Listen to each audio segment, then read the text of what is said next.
Sorry, boys and girls, I didn't see you there. Welcome to Uncle Jeremy's Parlour Time, where we review the best literature that you can possibly imagine under the sun. Now, this, by the way, just to let you know, is called a contrabass.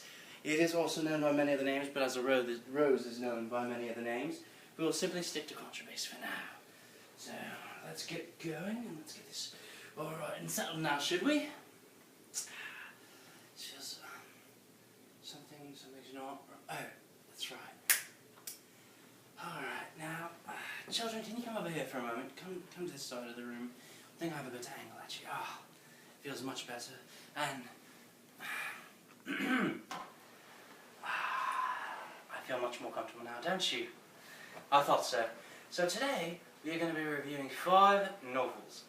Now, these 5 novels might seem interesting, and they are appropriate for anybody, I'd say, for the most part, between the ages of 18 and 19. Now, what we're going to be talking about is how these are exactly related by a particular theme that not many people would see as connecting them. Why don't we take a look at them right now? First, we have by J.R.R. Tolkien, Lord of the Rings, The Return of the King. Next is C.S. Lewis's Lion, Witch and the Wardrobe. This one, I'm not too sure many people have read, but it is called Heart of Darkness by Joseph Conrad, Sir Arthur Conan Doyle's collection of Sherlock Holmes. Specifically, we're going to be looking at The Valley of Fear, The Strange Case of Dr. Jekyll and Mr. Hyde by Robert Louis Stevenson. Now, aside from the fact that all of these are technically great novels written by people from the Great Britain area in mainly the period between very late 19th century to mid-20th century, which is roughly a 60-year span, these have one other element in common, and I want that to be very clear to all of you children, boys and girls and adults who may be watching, and that is the human essence and element of duality between good and evil. So I'm going to get to a couple that aren't very clear in duality first, and then we're going to get to the more obvious ones. Right now we're going to review Valley of Fear for most of you. Now, many of you have not probably read this. It is not quite an easy read. However, it's a wonderful read. It is, of course, Sherlock Holmes with his handy medical sidekick, Watson. It is essentially the story of Sherlock and Watson being called to a scene of a murder in a wonderful house by a man who had moved to America for some time from London, moved back to London, remarried, and was murdered. Sherlock Holmes believes that one person is behind it, and that is Moriarty, Professor Moriarty. We get to the point where we actually find out that the man who was murdered, spoiler alert by the way children, the man who was murdered was not actually murdered, but instead it was somebody who looked identical to him. Let me rephrase that. Looked close in build physically to him, who had the same brand on his arm that is noted in the novel, who came to kill him. However, he turned a shotgun and killed his killer first. Now that is what we learn right before the end of the first half. The second half, essentially bottom line, consists of this man who actually did not die and his wife going and taking a cruise, not necessarily a cruise, sorry, they go on a voyage down to South Africa. However, Holmes is alerted in that time that on the trip to South Africa, the man Douglas went overboard and he was dead, and nobody has found him since, so we assume he is dead. And Holmes believes very much so that this was the work of Professor Moriarty. Now you must be asking me, what on earth does this have to do with the human essence of duality? And that is what I want to tell you right now. That is, we see something that you're going to see in a couple other of these novels as a theme. Professor Moriarty is quite evil, and Sherlock is looked at as good, wonderful, cunning, daring, sometimes somewhat arrogant, but we notice that there's a duality in it. Now, Dr. Watson very clearly throughout the series, but especially in this novel, points out that Sherlock has some problems. Of course, arrogance is definitely one, impatience is one, but he's very apathetic at times and he has a drug addiction. There are mentions of his addiction to cocaine. And speaking of voices, sorry, I have my own right now. Like that. Okay. Now, children, what we learn is that Sherlock Holmes has some bad parts to him too. And they're not small bad things, they're actually things that get in the way of his work sometimes. With his arrogance, with his rudeness, with his sometimes short temper, a lot with his apathy. He has this duality about him. That is someone that slightly touched on this. And it's the fact that they can't be changed. As much as Sherlock might go on and do a wonderful job on this assignment, a week later he's found in the apartment, brooding about not doing anything because he's an apathetic, lazy bug. Is Lord of the Rings Return of the King. Now, I know I don't have much time, children, so I'll try to be a little quick. I spent a lot of time in the first one. In Lord of the Rings Return of the King, we see, as many of you have seen the film, that there is an evil man, an evil being. He's technically an angel if you look at the realm of Lord of the Rings, but we won't get into that right now, named Sauron. He's quite evil, quite bad.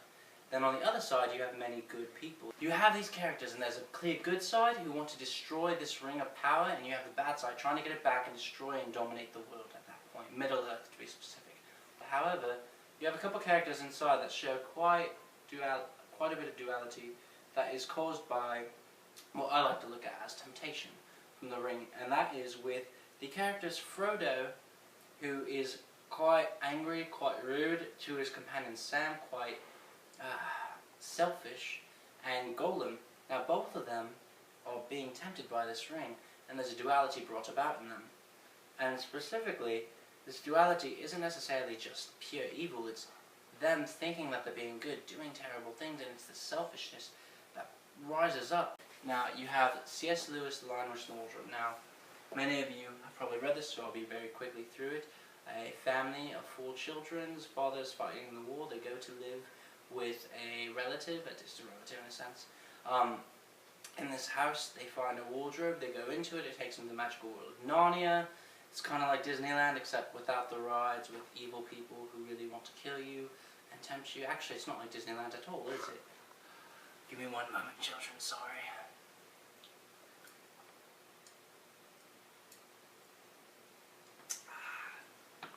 Water is very good to hydrate yourselves. Remember that this hot summer. So, within Narnia, you have Edmund, the youngest brother, being tempted by, we'll just stick to very generalities right now, the antagonist. She tempts him with Turkish delight. Now, that is delicious, by the way, but it shows the selfish and arrogant and impudent side of Edmund, and he's very stubborn and rude about it, and he's drawn into it not because just her kindness and the Turkish delight and the selfishness, but I think it's alluded in a sense throughout the language, and it's very well done, that Edmund is truly seduced by the power that this antagonist holds. In the characters you see Edmund, who although he starts arrogant, impudent, selfish, stubborn, angry, so many things, he transforms when he realizes the error of his ways, when he realizes that he really cares about his siblings. He still has tough times later on, and that's a clear key thing to remember, is that it's not change from one to the other, it's both living in him at once. Same with Peter, this valiant older brother who's wonderful, gets very angry, gets very violent sometimes, gets very passionate, but not righteously. And that's a very clear theme throughout this novel. Now, I'm going to talk about Heart of Darkness very quickly if I can. It is about a man named Marlowe who tells a story when he worked for an ivory trade company. And when he worked for this company, he went down to the Congo during an ivory rush. I believe it was between the middle and late 19th century. And he went down to retrieve an employee for this ivory company named Kurtz. Now when he reaches the Congo, he talks about the darkness of these people, how they are uneducated, they are very primeval, if I may. Once Marlowe reaches Kurtz, after a couple of attacks on the riverboat, he realizes that Kurtz has gone from this wonderful man who has a wife, who has a life back in England, to being this worshipped idol. He makes himself God to this community of natives that he is using to A, exploit the ivory, but also create his own kingdom. He is essentially God there. However, he's sick, and Marlowe does procure him to take him back to England. Right before he dies on the ship, he utters these words after an epiphany, a moment of pure revelation. He says, "The horror, the horror." And in this, you realize and you see that he has noticed the error of his ways. He has realized that there is such evil in what he did there. And he's come back to seeing his good side. And he doesn't elaborate on the horror, the horror. You don't know exactly what he means by it. In specifics, it is very ambiguous and is left to the reader, because we all, you, I, and everybody everybody that you know has a duality in them. And I think that's a wonderful thing Joseph Conrad did. So, very well done by him. And the last one that I didn't have the actual book, but The Strange Case of Dr. Jekyll and Mr. Hyde. This one, I shouldn't have to go into too much detail. It's about a man named Utterson, who has been told of a Mr. Hyde, who is believed to be holding Dr. Henry Jekyll hostage or something. Throughout his entire research, he finds many eerie and odd things about this Mr. Hyde. And it turns out, big spoiler alert, that Hyde actually is Jekyll. And the truth is, in the novel by Robert Louis Stevenson, he didn't know that Jekyll and Hyde were the same. Nobody knew. You didn't even know it as a reader. It was a complete mystery. So this was the first introduction to what we might look at as split personalities now. But the whole point of it was that Dr. Henry Jekyll was so involved in the science, he wanted to try to take this evil and extract it from the good. But the truth was, in this novel, that he couldn't extract it, because both were part of the human condition, both are part of human nature. You have evil, you have good, you have righteous and bad, and you see this inside of them. So even though he tried to separate, all it did was, in a sense, compartmentalize. But it shows the good and evil of him, but also the people within society. These are high, mighty people. Although they are religious, they are highly pious and hypocritical. And it is just absolutely mind-boggling that we haven't noticed that it's the same thing today. Truly, it's sad, but children, it's the same thing that we see today. And so, with all of that said, I hope that you've learned a lot about these novels, how they're related. Good night, everybody. Hope to see you next time.